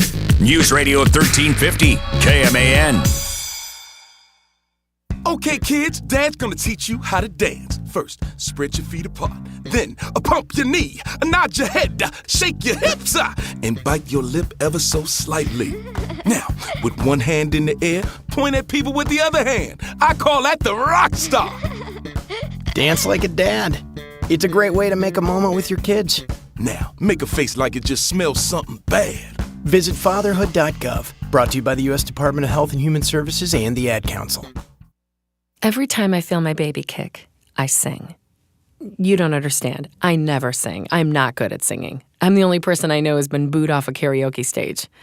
But that was before I was pregnant. Today, I'm a singer with a captive audience of 1. She doesn't boo me. She never will. We know how it feels. We're the March of